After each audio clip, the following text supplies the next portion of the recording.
Tá bom, né? Bom dia a todos. Queria agradecer a apresentação, falando, dando essa palestra para vocês, em meio a outras palestras que estão conteúdo, né? Um resuminho para vocês do que eu vou apresentar hoje. E o melhoramento animal tem feito para as cadeias produtivas. Falar um pouco sobre os estudos, um pouco de história sobre colocar em contexto da econômica, genomas e algumas perspectivas de futuro. Então, antes de falar de genômica, eu gostaria de ilustrar o que o melhoramento animal tradicional fez nas últimas décadas, né, o impacto que o melhoramento teve nas últimas décadas sobre as cadeias de produção animal. E essa foto mostra tudo, né, indiscutível o impacto que algumas décadas de trabalho teve sobre a produtividade dos animais, né? Então, está aqui uma vaca holandesa, campeã de 1920, produzindo aí 15 quilos por dia, 5.000 quilos por lactação. Hoje, uma vaca, digamos assim, contemporânea da raça holandesa, tomando aí um aumento de 200% sobre a produção dos animais. E o mesmo a gente consegue observar em outras espécies de interesse zootécnico. Então, no frango, né, galinhas, linhagens poedeiras, linhagens de corte. No caso dos suínos, né, saindo do javali para o porco de picanha, até umas 3, 4, 5 décadas atrás, mudando os critérios de seleção para ser um animal. E eu acho importante a gente manter isso num contexto histórico. Né? O ser humano começou a fazer seleção sobre essas espécies no ato de domesticação, 9, 10 mil anos atrás. Tá? As primeiras associações de criadores datam dois séculos. Trabalhos básicos de genética que formam uma base de tudo que se faz hoje nos programas de avaliação, e descoberto do DNA há 60 anos. Né? Então, quer dizer, nós estamos trabalhando aqui numa história muito recente, né? Uma época muito recente desse trabalho todo. Eu acho que o slide mostra, funciona muito bem. Teste progênio para leite, por exemplo, funciona muito bem, mas ainda tem um desafio. Quer dizer, na melhor das hipóteses, demora 5 anos para ser feito. Mais realisticamente, 8 anos para ser todo testado. Muito custo envolvido. Resumindo, acho que os resultados objetivos são indiscutíveis: aumento de produtividade, melhoria de qualidade do produto. Restrições dos desafios. Esse processo padrão, né, melhoramento padrão, costuma falar, né, que esse processo é meio que uma caixa preta. Né? Quer dizer, você tem as informações, você processa, você tem o sumário, toma as decisões para fazer os cruzamentos, mas não sabe o que está acontecendo para essa experiência que a gente está. Então, começando a falar agora um pouco da aplicação de ferramentas moleculares, genômicas, no melhoramento. Né? Tem o que eu estou chamando aqui do primeiro capítulo, a partir dos anos 80, aí, algumas décadas, né? Onde o trabalho era esse mapeamento de TTL, de identificação de genes que controlam características de interesse. Então, o professor Schenkel até falou, gastou-se bilhões nessa fase. Né? Muitos trabalhos onde você tinha que, basicamente, construir famílias de referência a partir de cruzamentos, onde você tinha características compras. Né? Então, né, as famílias eram, na maior parte dos estudos, foram construídas para a execução dos estudos, né, dentro de instituições de pesquisa, muitas vezes. Você usava alguns marcadores moleculares para construir um mapa em cima dessas famílias diferentes. O de resultado obtido nessa época, nesse estudo, né, era um mapa onde você tinha, né, eu estou mostrando para vocês aqui o cromossomo, talvez 10 marcadores desse cromossomo, e uma ideia assim, olha, nessa região desse cromossomo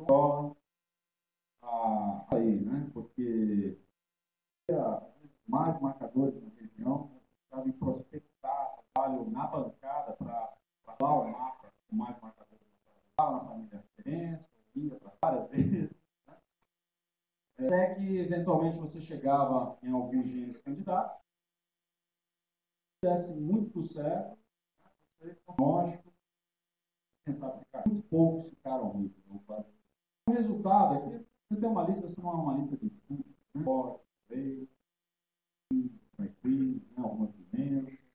Numa época mais recente, essa informação acabou sendo compilada em painéis, vários marcadores, uma dezena de marcadores, uma, duas, que se transformaram em produto há um certo tempo, recebeu muita avaliação, muita crítica independente, mostrando, ou principalmente questionando, né, quantos genes estão envolvidos nesse painel, né, estão ali dentro, qual o percentual da variabilidade genética Y ou Z explica para aquela característica. Às vezes o estudo de descoberta foi feito, o consenso na discussão, né? Isso, esses produtos incentivaram, né? Qual seria o valor, o real valor dessas ferramentas para fazer melhoramento genético? O que eu estou chamando aqui de segundo capítulo vem com essa era pós-genômica, pós-sequenciamento de genomas de testes. Eu diria para o que a gente está falando, esse principal impacto e de outras espécies técnicas está na geração da informação que foi necessária para a construção desse chip, né? Então, existem aí duas principais plataformas para a geração de dados. De destaque para vocês o que fosse realmente de inovação e de positivo porque havia vinha fazendo na época, né? Então, tecnologia, quer dizer, os slips em si, uma novidade, a gente sabia que boa para renovar isso em número suficiente para poder usar ele como tecnologia, né? E isso aconteceu aí na. Então, você tem um número mais elevado de slips versus tecnologias produzem resultados com uma acurácia mais elevada, reduzido em relação a mostrando isso para vocês em números, né? Então, quando a gente estava construindo na tecnologia anterior, o genoma mamífero, bovino, suíno, você ia construir um mapa, você mínimo aí de 150 marcadores. O custo Brasil é mais ou menos $1 por genótipo por indivíduo. Você tinha que gastar aí um indivíduo com essa nova tecnologia, pegando por exemplo aqui o bovino 50K, foi 55, um pouco mais de 50 mil marcadores. O custo inicial era de 215, hoje, dependendo da escala do seu estudo, mais por $65.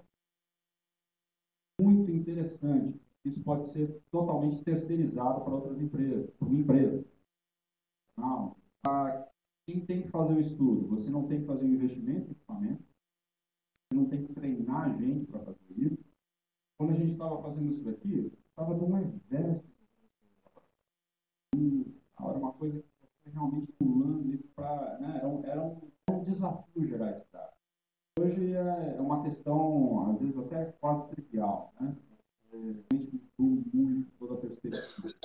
Nós saímos numa situação assim, que nem o professor estava mostrando, né? Então, cada cor aqui é um cromossomo, cada pontinho é um marcador, né? O tal Manhattan Plot é uma referência à linha, à skyline de Manhattan, né? Então, às vezes é o Dubai Plot, por causa do tamanho dos picos, né?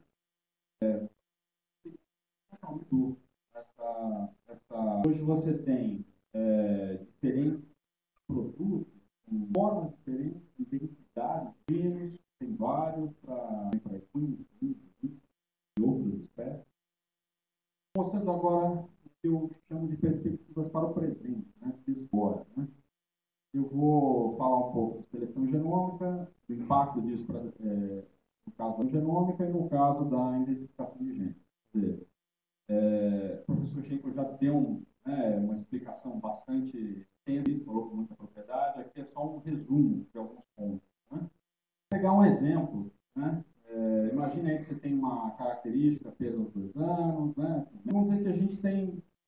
quilos de peixe vivo para essa característica que a gente precisa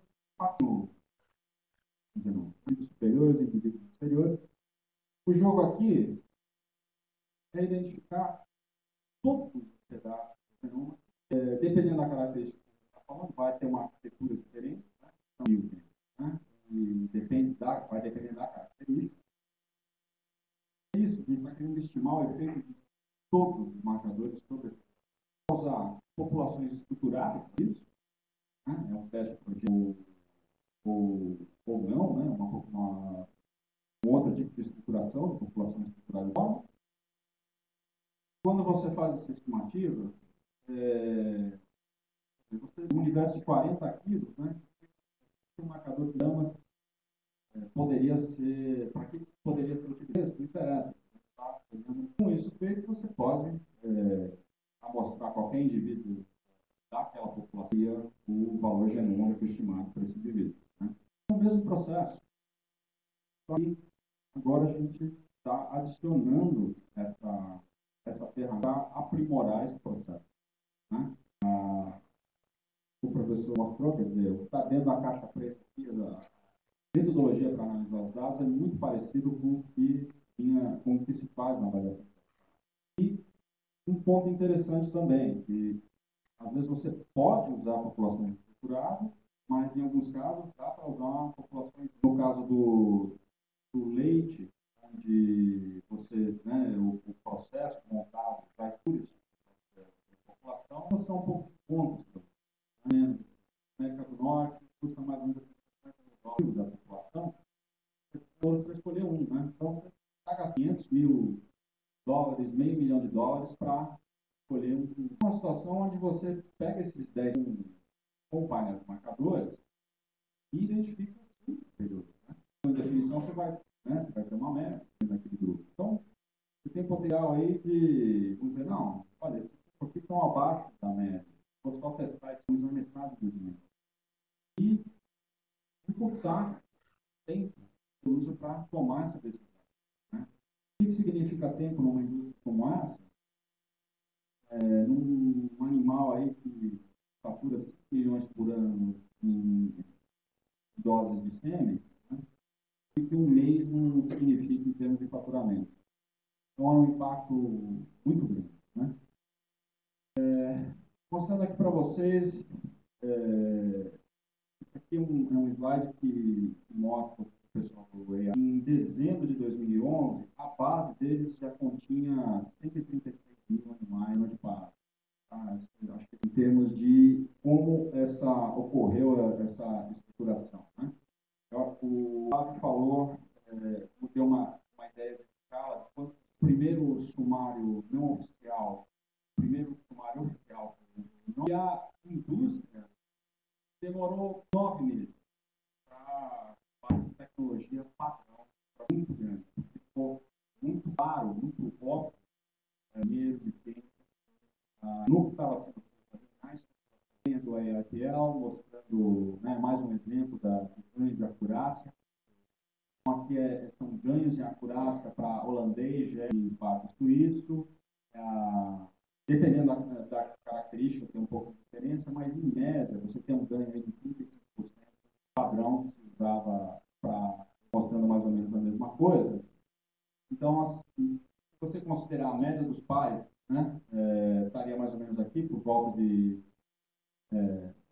40%, usando o painel de 3K para avaliar os animais, você já pula aqui para mais marcadores, para a ordem de acurácia. Nessa simulação aqui, está mostrando também a influência do número de indivíduos na população de treinamento. Tá? Então, novamente, usam, né? Mas a média dos pais aqui está por volta dos 30%, com a população de obras aqui, né? E eles, holandês na América do Norte, vou mostrar esse slide também, preparado pelo média dos pais. É a mesma coisa que você ter um touro com 7 pilhas já proteína, tem uma estabilidade de acurácia, né? aqui. Então, são algumas ideias mais gerais, acho que o professor Chico mostrou isso, essa atividade de identificação de genes que ensinam características dessa questão, instantaneamente, às vezes você já consegue identificar a região que contém um gene. E a gente, colocando em contexto aqui, histórico, né, que a gente chama de clonagem posicional. Primeiro exemplo, né, trabalhando para poder fazer com hoje, depois, já usando uma ideologia, demorou aí 2 anos para se encontrar doença no âmbito, né, um pesquisador que realizou o trabalho, meses, 3, 4 meses no verão, coletando a amostra, por 2 semanas depois que a gente recebeu os dados, muito da arquitetura da característica, que nós estamos falando, né? Esse quadro aqui eu estou mostrando para vocês, seria um amigo específico, onde a gente sabe grandemente, né, essa característica. 2 e assim por diante. Aqui já é um quadro do estudo, que o Fernando vai falar mais tarde, terminado ainda. Tem, né? Eu ia falar disso, sem tempo. Olha, se você tem essa base de dados que foi estruturada para fazer a avaliação genômica, você pode usar a mesma base de dados para ter online a avaliação. Então, veja bem, você está gastando apenas um dinheiro para gerar o dado, tanto quanto genotipo, né? E o mesmo dado molecular, e tem 2 coisas, dependente do tudo que saiu também lá do base de dados de dezenas de milhares de animais, colar uma metodologia baseada no seguinte princípio. Olha, eu tenho uma mutação embrionária, outros não devem aparecer, previsto por probabilidade, não devem apenas nesse quadro aqui, 23 indivíduos, homozigoto 22 para 15, e assim por diante. Tudo foi identificado aí uma salva número de esperado, isso, né, por probabilidade. Algumas dessas regiões já foram, inclusive, em 2011, no ano passado, algumas. E, de novo, eu gostaria de utilizar a mesma base de dados. Nesse momento, eu gostaria de mostrar para vocês um pouco nesse projeto de rede, há algum tempo já, no animal. Um projeto que rodou por 4 anos,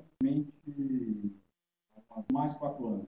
Então, começando agora, englobando as competências da Embrapa e dos parceiros da Embrapa, universidade, ferramentas de bioinformática e estatística para os projetos da Embrapa, parceiros, tanto no ciclo inicial, a gente tinha aí um total de 9 centros da Embrapa, mais 10. Consequência da estruturação da rede, nesse período de 4 principais, deles é o projeto, o Fernando vai apresentar isso com muito mais detalhe, aqui é só um fumo, né, muitos estão envolvidos, todo mundo fica impressionado com 8.000 contatos rapazes.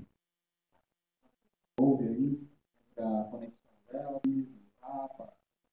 provavelmente muitos de vocês estão aqui na plateia, eu não os conheço, não, eu uma participação que foi feita nesse projeto. Bom, o Fernando vai apresentar isso aqui, né, meramente isso, mas a gente trabalha com outras espécies também, com pessoas de implementação da BR Food. E hoje, basicamente, é o último grande programa, 20% do material aqui, da salsicha, falando, está podendo contribuir com ele, ajudar ele. E o projeto inicial previa aí, o número aí já foi novos recursos para desse projeto. Tá? E projeto de implementação da seleção genômica em raças leiteiras no Brasil, que é liderado pelo Marcos, da Embrapa Gás de Leite, conta aí com a participação do Brasil. Nesse tipo de avaliação de projeto, um outro projeto, em breve, né, mais ou menos a mesmo tempo.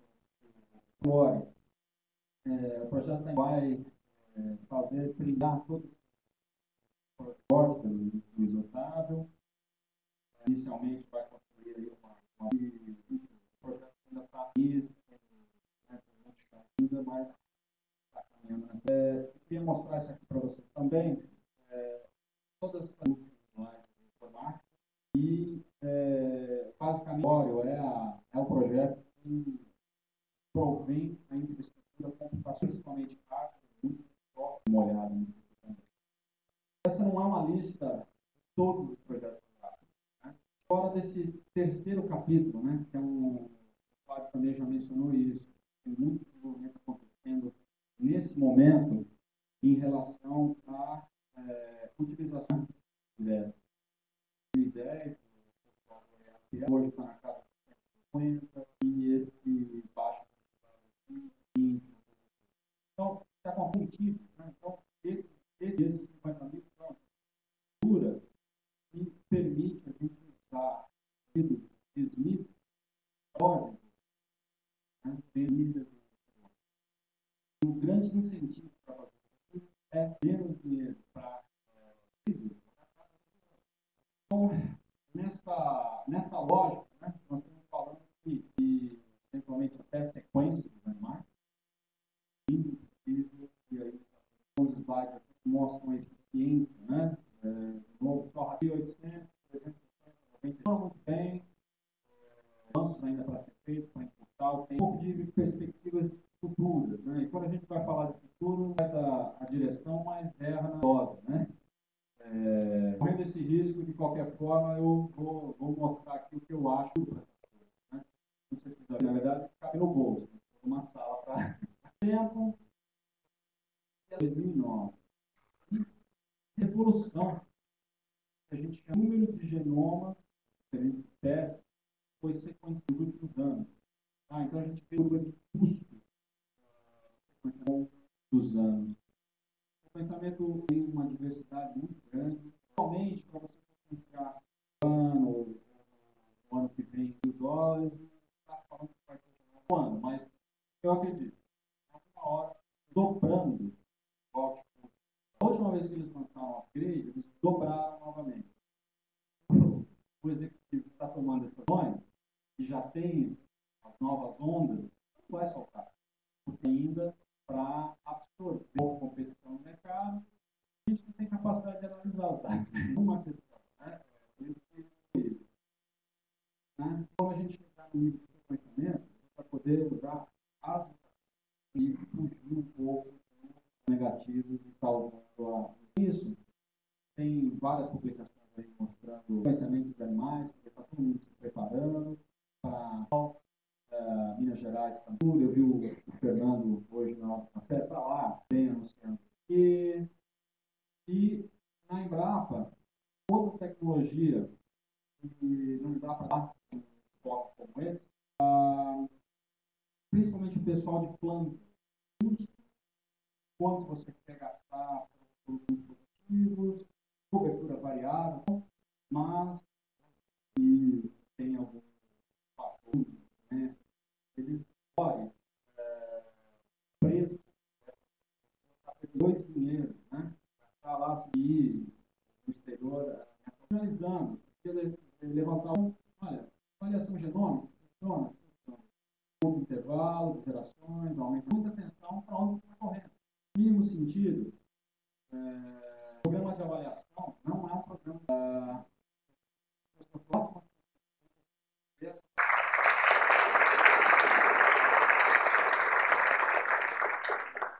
Nós agradecemos ao pesquisador da Embrapa no horário do almoço, para não atrasar muito